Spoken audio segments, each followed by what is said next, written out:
Welcome to the Live Fully with Kratom podcast. I'm ETHA co-founder Alexander, and today with me is co-founder Victor Chung. How you doing? Doing good. We also have Nicole, our producer in the room. Good who morning. will be helping us Google some of these acronyms and how to pronounce a few things coming up, because today we are going to talk about drug testing. Dun, dun, dun. Let's get started. Yeah, I'm excited about this one. We've already been having some fun with it. You know, we've already done the tests. We have. Yeah. Now, we do not require any of our employees, if any employment lawyers are listening, like my wife, Lisa, we did not require employees to test. So this was all voluntary. Yes. So this is like one of these pee testing, right? So you kind of pee into a cup, and then we have these little lines that either pop up and either a potential positive or a negative for what did we test for? Yeah, we're trying to test for Kratom. Okay. Yep. So, you know, it's probably our top 3 questions that comes up, at least lately. Yeah. Is people wanting to know whether or not Kratom shows up on any type of standard drug test. Yeah, and it's come up a long time ago too. Yeah. Right? We kind of went through. It's always gone through. Yeah. Yes. Yeah. So the popularity of this question has not ceased, and I'm glad we're finally doing it. So we said, why not have real tests? We all have different use case of our own Kratom use. So, you know, let's all try it and see what happens. Yeah.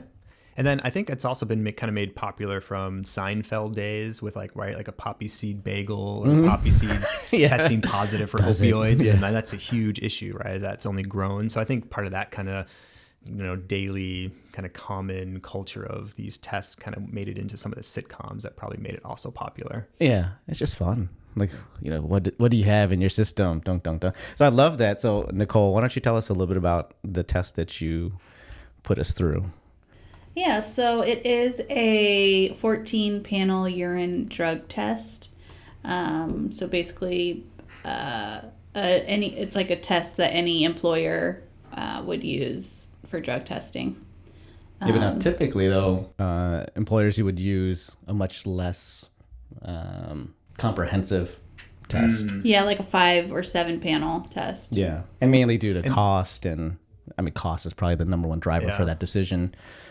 And it's almost like a check the box. As a former HR employee, you know, it was always just this thing of like having to do drug tests was always like, geez. Like, and it's odd. It's weird because these drug tests are not actually very accurate. And that's the whole part. Like I would 100%, if I ever was doing a drug test like this for my employer and something came back positive, I would just immediately deny and have them actually test in a more sophisticated manner, because these urine drug tests, while they are an indicator, I mean, even on the ones that we took, it says potentially positive, which is a much better accurate representation. Because even if you see a test saying 99% accuracy, that's really not a very accurate test when it comes to the statistical analysis that really drives, say, quantifying true understanding of what's happening. 99% to like, you know, a layman or to like, I would just assume like, oh yeah, that's super accurate. Oh no. But really when you look at it at a testing point of view, that's very inaccurate. And so you can have a lot of false negatives or false positives. And so I would definitely recommend that, you know, that's what I would do first on these. If I ever tested for a simple test that was like an in-field test or a urine test, just to make sure, well, let's do a more comprehensive, much more accurate test before we do any kind of, you know, admission or saying anything around it. I would say let's test in a little more accurate way. Yeah, that's like one of the tips as an HR person was, you know, we don't take action based on the results in terms of like you know, firing a person or you know, changing the responsibilities of their jobs, but there's like ways in which you're trying to because this is now an indicator. So now we take this data to then try to figure out how to get that person to Is there admit. anything you would like to tell me? Exactly. No? Oh, okay. Yeah. The dark world of HR. And I know like when we were going through this years ago, when we first were getting into Kratom, consuming Kratom, we did some research and found that, well, most drug tests do not specifically test for Kratom. So that's kind of because it's a legal substance. There's nothing illegal about Kratom. So there's no actual reason that people should be testing for Kratom. And then on top of that, it's not banned, say, in any kind of athletic performance agencies that look at that WADA, type of, about all like, that stuff. yeah, The World Anti-Doping, all that. Yes. It's Yeah. not listed. I think maybe we looked into this a couple years ago. It was listed as something of concern, perhaps, in one of the it wasn't- organizations. Right. It wasn't ever like a banned substance, No. but I think it was something to look into, or like, like a concern, like, hey, let's investigate. If something funny is going on, then let's investigate a little bit further. But it's not technically a performance enhancement that is outlawed in any of these agencies. Yeah. So I wouldn't expect it to actually show up on a result, but you never know, because sometimes people will say, oh, Kratom is opioid-like. Okay, well, what does that mean? How do these tests actually work? Would it potentially indicate for something that could maybe be a false positive? Yeah, so I'm glad we did this more comprehensive test that has opioids listed, like in an interesting way. Yeah, but I mean, it's fascinating because this test listed very specific opioids. So there's kind of some there's a general opioid test. There's also a specific oxycodone test. Yeah, called out in its own strip. And then also calling out methadone. So kind of another, like typically a drug that is used to help people with opioid use disorder. So it's very interesting how specific this test actually is, looking for specific metabolites. And so what was the results? First off, so a little bit gross, but that's our actual test. So there's Alex and there's mine. Nicole actually took it as well. Nicole is like super interesting. Hers is so crystal clear, like as if someone did it with water, perhaps. I wish I was that cool. You are well hydrated. Yeah. And a sheet of like all the things spelled out. Yeah, let's pull up the list of these acronyms. And yep, first thing you need to explain is, why is yours different than mine? Significantly different. Well, I am taking methylene blue as a supplement, and it definitely, comes out in urine. It definitely makes your urine very blue colored. So mine is very noticeably different colored. I thought that was actually like the test would convert. I'm like, whoa, why is mine not? Uh-oh. Mine is super positive. You're like really positive. You're taking all 14 plus. This is like, this is where like if you pee in the pool, it like turns everything green. So you're like, hey, don't pee in the pool, kid. You're that kid right now. But Alex, the bluish green color has sunk to the bottom, and the top is almost as clear as mine. So I just didn't fill my cup. I filled up to the minimum line and decided to stop. You're a quitter. You're a quitter over there, right? Yeah. mine started overflowing onto my hand. That's what I was trying to avoid. So. Oh my god. Let's also keep that sample over there. Yeah, right. We need the overflowing sample. We need to retest that sample. All right. So what do we have in this thing? All right. So let's. I mean, this is a long. So there's amphetamines. So including Adderall, right? Yeah. Oh yeah. Yep. So amphetamines. Yes, amphetamines would be a typical. Adderall would be one of the most common. And a methamphetamine. So. And probably a methamphetamine would be but again, part of that. Cocaine is called out separately, huh? Oh, and actually, wait. Sorry. Yeah, I'll let you talk. I'm I'm getting excited. Yeah, I mean, there barbiturates, Yeah. benzodiazepines, cocaine, MDMA or ecstasy, Molly. Methamphetamines is separate from amphetamines. So this test is very specific to the actual class of different drugs. So that's why that would be kind of interesting to see if some of the, say, less expensive drug panels that are maybe more inclusive, they might, because like sometimes, I don't know if there are drug tests that would say just mix amphetamines and methamphetamines together in one test, if they're kind of testing for a more simple indicator. That would be kind of interesting to see if that would. That's when Kratom shows up. Yeah. Okay. Maybe part 2. And methadone. So this is what we talked about. Methadone is typically prescribed for opioid use disorder. Opiates. So this would be codeine, morphine, heroin, kind of the natural opiates that come from the poppy plant. Oxycodone, which would be more of the pharmaceuticals, Oxycontin, Percocet. Yeah. PCP. Angel dust.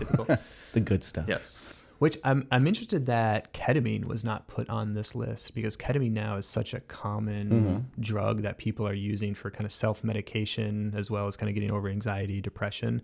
And oddly enough, ketamine is very closely related to PCP.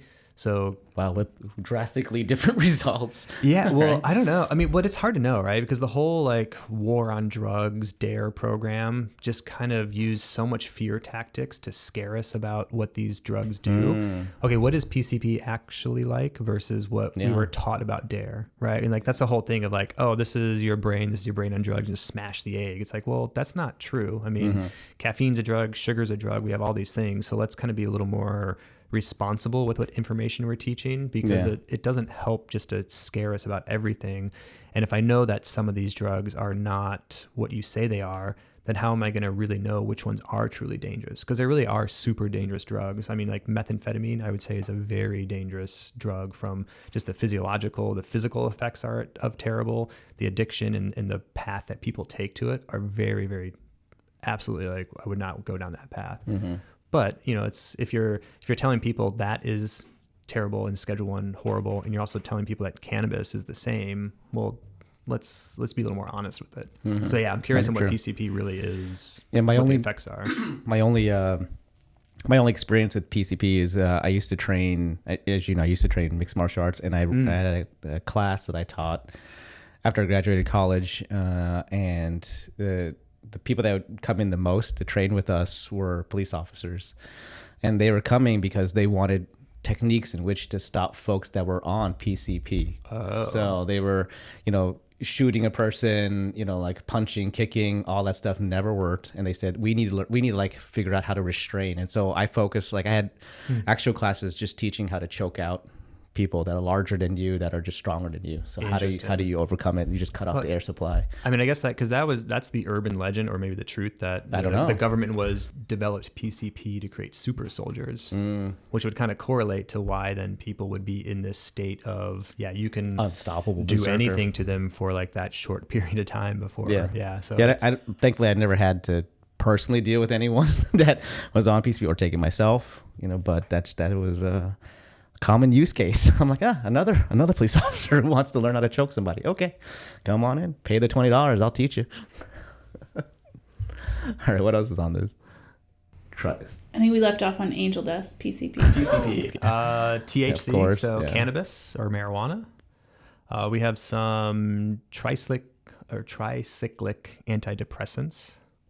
Okay. Which TCA. I'm not really even familiar with what that would be currently today. Because I think a lot of those have moved to SSRIs as far as what people would traditionally take as a prescribed antidepressant. I am not sure what PPX, propoxyphene. What? Darvin is the name of the... It's a narcotic pain reliever that was once commonly prescribed under brand names like Darvin and Darvocet. Darvocet. So it is an opioid. It's a synthetic opioid. Yeah, there's an amazing amount of synthetic opioids that are... It's a big market. Buprenorphine. So this would be like Suboxone, so another common opioid use disorder medication. There it is. All right, drum roll. All right, bloopy guy. What did you get? Anything?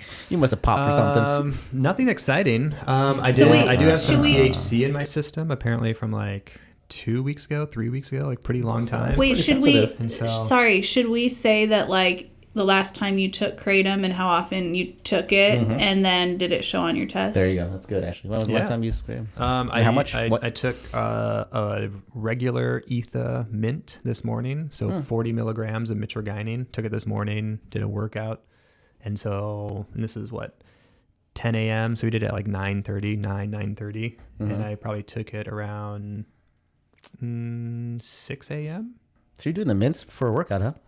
Yeah, I mean, nice. I've also reduced my Kratom usage a lot the last several weeks, just going like really cutting back and kind of focusing a little bit more on exercise and that side of it. I just don't need it as much right now, but I decided, I had a mint just as I was doing all my other supplement routines, I was kind of like tired this morning. I was kind of like not super motivated. And then I happened to have one of our mint packages that was already open in an extra mint. So I was like, okay, well, I'm taking like this beta carotene. I took some of my Tongkat Ali. I took TMG and then Are these things you're doing regularly every day?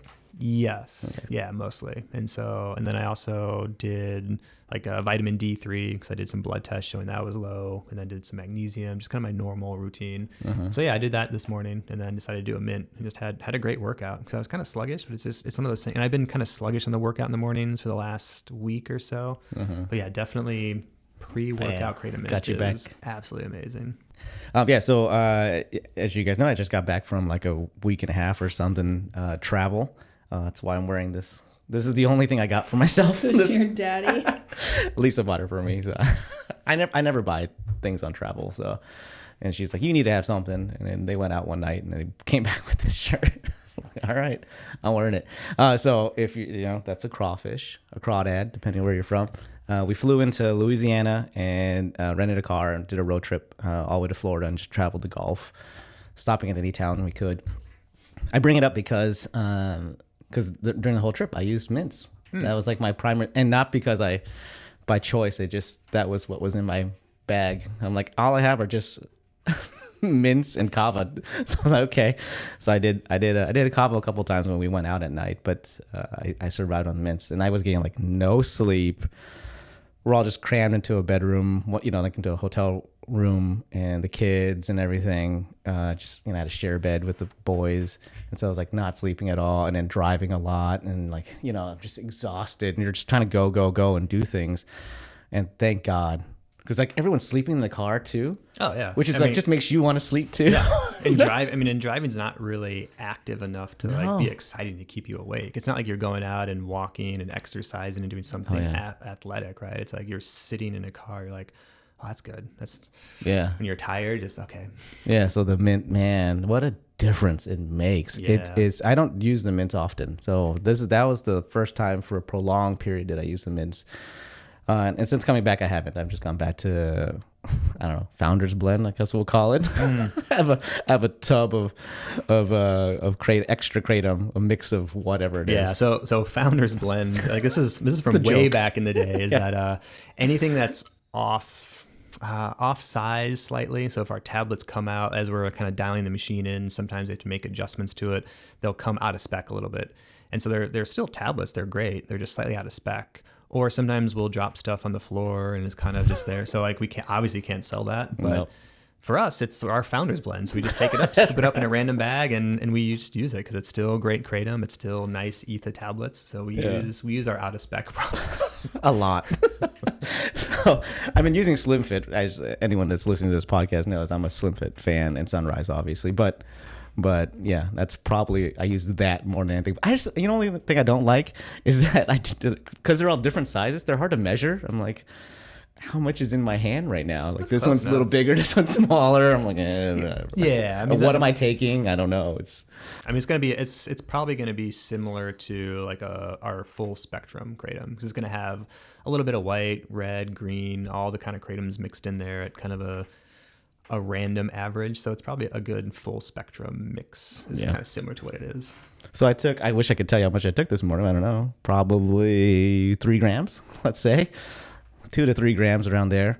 Took that at probably 6 a.m. So 6 a.m. I took that. We did this at 10 o'clock or something. So, and nothing. 0, not even for alcohol. This tests for alcohol too, right? I don't think so. No. I think it does. It doesn't say. Which one's the alcohol? ETERY or ETH or something. Yeah. Didn't even drink on this trip. Not a sip of alcohol. I don't know. Yeah. Could have used it a couple times though. Is there one that starts with an E? There's an EDDP. Is that alcohol? Why would they call it that? No, that's something else. No, it's a methadone. Yeah, I mean, I didn't see any, so I don't know. There's no alcohol test on this one, it looks like. Boo. All right, Nicole, Okay, so we both use Kratom. I use Kratom every day since coming back from the trip. So Monday, Tuesday, Wednesday, and I occasionally use mints for a week and a half or so. You use mints this morning, but you've been kind of cutting back a lot. That's Mitragynine. I've been using just whole leaf, so just all over all the different alkaloids, and both negative.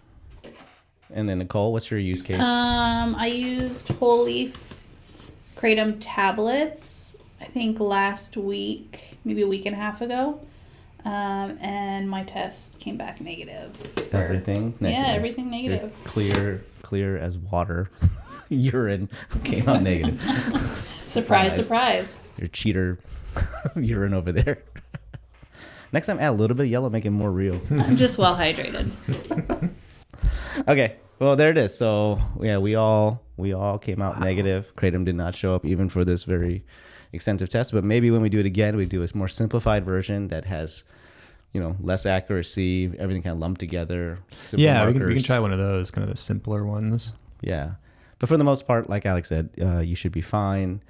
Most employers are using a 5-panel test, maybe a 10-panel. This is 14-panel or more, whatever. And because I also do have specific Mitragynine P stick tests, and those do test positive for us. We've done that. So we've done that before, and that 100% test positive. Like, yep, I'm using Kratom. It shows it on this specific Mitragynine P stick test, so it does indicate for it correctly. Yeah. So if your employer or whomever that you're working with is insisting that you use a test, you're still probably okay as long as they're not using a specific, Mitragynine or Kratom test. Is there a Kratom stick that tests more than just Mitragynine at this point? No, I've only seen Mitragynine as a test, which would make sense because it's the most predominant alkaloid. So it'd be the best one to indicate for Kratom usage.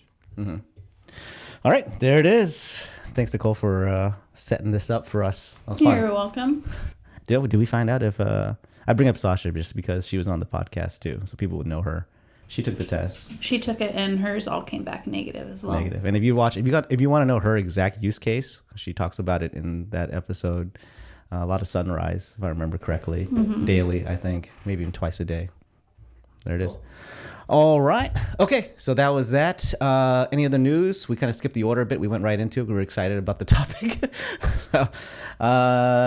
Industry news. There's a lot of issues in Texas right now. So Governor Rick Perry, even though he recognizes that Kratom is a benefit to society, people are using Kratom to improve their lives. There's a lot of great use cases for it. He says, well, there's some bad actors out there, so we should just put a whole ban on Kratom. That's kind of this like, another one of these. So, and at the same time, I think they walked back a little bit of what he was originally saying of a whole ban, but he was like, okay, well, we can allow for leaf product only. Well, as long as it's not sold alongside vapes or nicotine products. It's not sold along THC, CBD, any other type of cannabis product, as long as it's not sold along any alcohol product. And so it's kind of this whole, can you sell shirts at a exactly right. It's like a de facto ban essentially. It's just so out of control. And then I think they also added, well, it has to be tested. And it has to be tested in a lab in Texas. It can't just be any test. And so it's this kind of overreaching regulation that's like, well, yeah, okay, if there are bad actors in any industry, you don't punish the whole entire substance and say you can't have this. You go after the bad actors specifically. Yeah. So that is we'd really want people to call the representatives, if you have people in Texas, have them call the representatives. And specifically it is, I think I put it in there, is it SB 168? Where is it in here? Yeah. Okay. So this is a Senate bill. So it's not the way it works. It has to go through the Senate first, and then it'll go to the House. So let's stop it and kind of get it rewritten, completely rejected. So we want the Kratom Consumer Protection Act passed in Texas, of course, but we don't want these over regulation that just really strips beneficial substances out of consumer access, right? And so Senate Bill 1868 really needs to be completely rewritten or just completely stopped. And so, yeah, if you are in Texas, please reach out to your representatives, call them on the phone, email them. Everything we can do right now would be a great, because I mean, Texas, it's one of the larger states in the country. And if Texas goes, then it's kind of that old issue that if one state bans it, and especially a big state, sets a precedence, and other states will point to Texas saying like, well, they banned it, like we should too. So that's going to happen if we don't really, this is the time now to really reach out to Texas and stop it. Yeah, and we do have that power. Absolutely. And that's the only reason Kratom is currently legal now, because the FDA tried to lie about Kratom in 2016. Enough people stood up. DEA rescinded their intent to schedule. We really do have the power in the people if we get enough people out there and really communicating their story and really telling what's going on. We really do have a lot more power as long as we're united and really doing what we can to not stay silent. Yeah. It's not a waste of time, guys. If you're listening to this and you care about Kratom and it's changing your life, or you know somebody that does, this is the time to stand up and help. You want to add another state to this list? No, that's right. This is the big focus right now, so let's get that out there. Okay. All right. Unfortunately, there's always others, but yeah, Texas is a big one. All right, switching gears to non-Kratom related topic, another health tip. I wanted to have a little conversation with you about red light therapy. Yeah. So you introduced me to red light therapy sometime last year, I believe. Yep. And if you can go through what it is and what you use it for, and then I can, or you want me to go first, that's fine too. I mean, in general, I think there's red light therapy and infrared light therapy. And so I think a lot of what it is mimicking some of our natural environment. So typically when the sun rises and sets, it goes through the atmosphere, and mainly the red light is what is allowed to kind of refract, and we get that. So that's why, like, sunrises look more red in the morning, or same sunsets look kind of like that reddish color. And what seems to happen is the thoughts is that the red light are able to penetrate into our body and stimulate the mitochondria. So red light therapy is very common for skin health, because it's kind of, directly skin exposure kind of helps skin regenerate, kind of increases the mitochondria, which is a lot of that powerhouse of the individual cells, kind of like really activates it. And then infrared light can kind of penetrate a little bit deeper and do the same kind of effect. And so it's very common in sports recovery now, as far as if you have an injury. And that's what I have primarily used it for, is injury. It's also really great if you time it, kind of like I said, in the morning time. It's kind of that natural signal for your body to start getting awake and rejuvenating. So I do a lot of that too in the morning. I have this little red light lamp that I'll put in like my bathroom or bedroom and turn on, and it just kind of really starts to kind of wake me up in the morning, is what I really go for and use it for. Yeah, so that's what I was curious. I wanted the listeners to get your explanation, because I think it's a cool thing. I dropped off my use. You introduced it to me last year. I bought a device, had two different frequencies, and I was primarily using it to improve my eyesight. My eyesight is bad, and I don't think red light will solve that problem. But I was noticing as it happens as you get older, I had trouble focusing. So my eyes would just get locked at a distance. If I'm using a computer, that's now the distance. Anything closer now, and that's because the muscles around your eyes become tighter, and it's harder for them to kind of adjust the lens as you get older. And red light was supposed to help with that. So that's why I started doing that, and I started noticing improvements. I started being able to like focus better, and colors were more vibrant. That effect would last for like that day, and then kind of wean off. But every time I would do it, I just like the world looked prettier for some reason, which is really cool. I mean, I also noticed too that, when I spend a lot of time in the office and then I go outside, like take a break, I'm like, oh my God, it's so bright. It's kind of overwhelming. It's just too much. I like squint or put sunglasses on. But when I do the red light therapy, I notice that I can go outside and my eyes are just accustomed to that brightness. I'm like, and I can see the world better. I'm not trying to like shy away from it as much. So that it helped me. And because I do the red light therapy, I do it sometimes for the eyes and looking, because it's supposed to be good. And so I noticed, that I can then tolerate just outdoor light more naturally and nicer. I don't have to put on either a hat or sunglasses or really squint all the time. It's much more pleasant for me to be outside with that. Yeah. It's weird though that like right afterwards though, you can't see color well though. It like slowly comes back. it's because like, I mean, to me Please come back. Please come back. Yeah, I mean, it goes into the, I guess, consciousness and what we're really looking at, because our brain is getting signals and we're interpreting so much that we don't realize, like, we have a blind spot in our vision. There's a giant where the retinal nerve bundle goes from the back of the eye into the brain. That is a big gap in the rods and cones that you can't see, but your brain just fills in the pattern. So yeah, we don't, if it was a camera, there would be a big blind spot in the middle of each eye that your brain just fills in. And the same thing is that the image in the back of your eye is technically upside down, and your brain just flips it because it knows what to do. And so much so that if you take a human and invert them, I think after something like 4 or 6 hours, like it has to be many hours, your brain will actually flip the image. And so it's crazy. It's like your body like adapts so much. And like, I notice the same thing, like when I go skiing, a lot of ski goggles will have like a certain color filter on it.